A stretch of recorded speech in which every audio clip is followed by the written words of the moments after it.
አሰላሙ አለይኩም ወራህመቱላሂ ወበረካቱ። የዚህ ቪዲዮ ተከታዮች ሰላም ብያለሁ። እንዴት ናችሁ? ከኔ ጋር አልሐምዱሊላህ ደህና ነኝ። እንዴት ናችሁ? በያላችሁበት ሰላማችሁ ብዝት ይበል እያልኩኝ ዛሬ እንግዲህ በአዲስ ቪዲዮ መጥቻለሁ ማለት ነው። እንግዲህ ትናንትና እና አብርሽና ሩታ ያው ሩታ ወዲያ ቤተሰብ ጋር ሄዳለሁ እያለች መታ ነበረ። ኤፍሬምም እንዳያችሁት ሂጂ እያለ ተናዶ ምናምን ነበረና እንግዲህ ኤፍሬምና አቤልም የራሳቸውን ጸብ ጀምረዋል ማለት ነው። በዚህ መሀል የሁለቱ ትቶ ደግሞ ኤፍሬምና አቤል ጀመሩ ማለት ነው። በጣም የሚገርም ነገር እና እንግዲህ እንደዛ ብሎ አልቆ ነበረ። ሩታም አልሄደችም አስቀርተዋት ነበረ ማለት ነው። እንግዲህ ዛሬ ደግሞ አብርሽ እውነተኛውን መልስ ሰጥቷል ማለት ነው። እውነት ከሆነ በጣም ነው የገረመኝ ማለት ነው። ባለፈው እንደዚህ ፋይል አወጣች ሩታ ምናምን ተብሎም ሲመጣ በጣም ነበር እኔ ራሱ የረገጥኩት ዴና አድርጌ አብርሽን ማለት ነው። ማለት በጣም ከባድ ነው እውነት ለመናገር እንደዛ ሲባል አላወራኋትም ሲል ስለነበረ ይገባዋል። እውነት ለመናገር ማለት አላወራኋትም እያለ ስለነበረ እሷም እንደዚህ ፋይል ስታወጣ ሲያምን በጣም እንትን ነበር ያለኝ ማለት ነው። እኔም የተሰማኝን ተናግሬ ነበረ። ደግሞ ዛሬ እውነቱን ተናግሬያለሁ ማለት ነው። ተናግሯል ማለት ነው። አብርሽ ያለውን ነገር ተናግሯል። እውነት ለመናገር አብርሽ ሁል ጊዜም የማይሰለቸው ነገር ለነገሮች ችላ ማለት፣ በቃ ሁል ጊዜ ችላ ማለት። በመጀመሪያውኑ እንደዚህ አይነት ነገር እውነት ካለው እንደዚህ እውነት መሆኑን እርግጠኛ ከሆነ ከመጀመሪያው ማስቆም ይችል ነበረ እኮ። ይህን ሁሉ እንትን መስቴፕ መንጣት አይጠበቅባቸውም ነበረ። አውቃለሁ ስራ ነው፣ ግን ቢሆንም ያስጠላል። እንደዚህ በእንትን ሩታ እንደዚህ እያመማት፣ በዛ ላይ ደግሞ ጭንቀት በጣም ከባድ ነው እና ደግሞ የሚያስለቅስ። እኔ መቼም ለውሸት ይለቀሳል ብዬ እኔ አላምንም። እውነት ለመናገር እንዲሁ ስራም ቢሆን እንዲሁ አሁን እንዲሁ ዝም ብላችሁ እምባ ይመጣላችኋል ወይ ውሃ ደፍታችሁ ምናምን ካልሆነ እኔ ዝም ብሎ እምባ ይመጣልኝ። እምባ ይመጣ ወይ ሽንኩርት ምናምን አርገው ከሆነ አላቅም፣ ብቻ ዝም ብሎ ግን እምባ ይመጣም እውነት ለመናገር ማለት ነውና ሩታ ስታለቅስ ስታዝን በጣም ነው የምታሳዝነኝ። እና በቃ አብርሽ ለነገሮች ችላ በይል። ለመቼውም ለምን ጊዜውም ቢሆን ከአሁን በፊት ብዙ ጊዜ አይተነዋል። ነዳኒም ጋር ተጣልቶ ብዙ ጊዜ ችላ በማለቱ ዋጋ እያስከፈለው ነው ያለው ማለት ነው። እና ከዚችም ጋር ከመጀመሪያው ማስቆም ይችል ነበረ፣ እውነቱን እንደዚህ ተናግሮም ቢሆን ማለት ነው። እና እውነቱን ሲናገር ደግሞ በጣም ነው የገረመኝ እውነት ለመናገር ማለት የዋህነትም እንደሚጎዳ አንዳንድ ጊዜ በላይፋችን የምናሳልፋቸው ነገሮች የሚጎዱን የማይመስሉ ነገሮች እንደሚጎዱን እና ብዙ ነገር ትምህርት አለው እውነት ለመናገር ትናንትና የተናገረው ነገር ማለት ነው።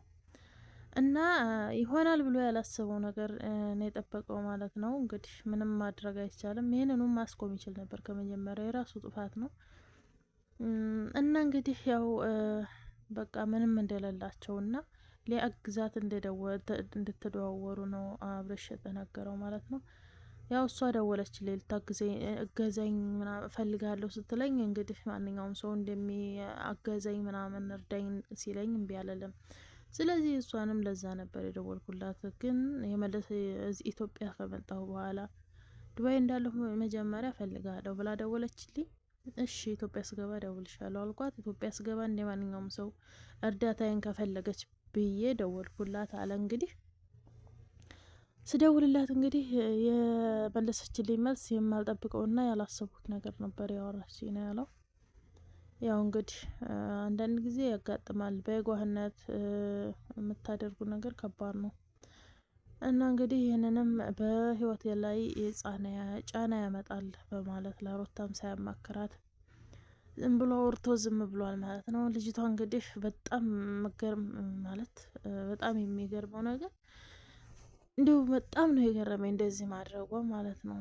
ይህን ያክል ስትኖር ኖራ አሁን እንደገና እሱ ሲቀየር የእውነት ሲያገባ ልጅ ሊወልድ ሲያስብ እንደዚህ መነሳቷ በጣም የሚገርም ነገር ነው ማለት ነው።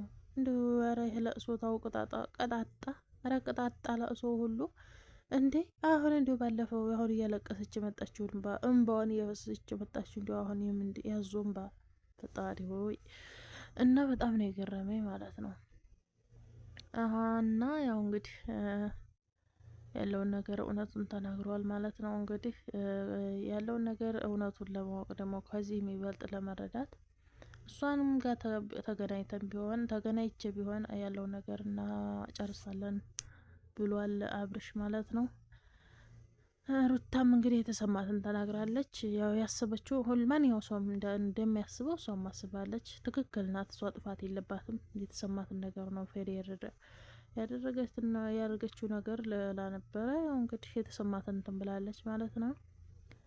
እሱም ምንድን ነው ያው በቃ እርግጠኛ አልነበረችም በሚያወራት ነገርና በሚላክላት እንትን ማለት ነው። ለዛ ነው ይህም የተፈጠረው ደግሞ እንዳወራት ስላልነገራት ነው እንጂ ቢነግራት ኖሮ እርግጠኛ ትሆን ነበር ማለት ነው። ታምን ነበር ማለት ነው። እና እንግዲህ ያው ሩታም በመጨረሻም ልጅቷን እሱ ብቻ ሳይሆን ማግኘት ያለበት እኔም ማግኘት ፈልጋለሁ ብላለች። እኛ አብርሽ መሄድ ሳይሆን እሷ መምጣት ነው ያለባት ብላለች። እንግዲህ ነፂም እንደምታውቀው ትናንትና ሄዳለች። ያው የሚፈጠረውን ደግሞ እንጠብቃለን። ኤፍሬም እንግዲህ በዚህ በኩል መልስ ሰጥቷል። ትሂድ ተዋት፣ አትለምናት ምናምን እያለ ነው። አሁንም ኤፍሬም የበረደለት አይመስለኝም።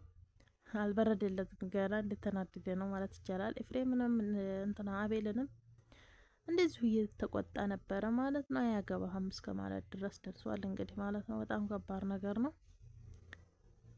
እና እንግዲህ አንዳንድ ጊዜ አብርሽና ሩታማ በቅኔ ዘራፊ ሆነውልናል እኮ። በጣም የሚገርም ነገር ትናንትና እውነትም ከመናገር የገረመኝ ነገር ማለት ነው።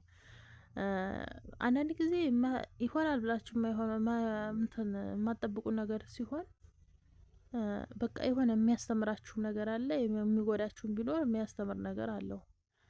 እና ባሳለፈው ላይፍ ላይ የተናገረው እንትን በጣም ነው የገረመኝ ነገር ስለ ውሾቹ ምናምን እያለ ማለት ነው። አስባችሁታል? በጣም ቅኔውማ በጣም ከባድ ነው እውነት ለመናገር ማለት ነው። እና ገርሞኛል በጣም።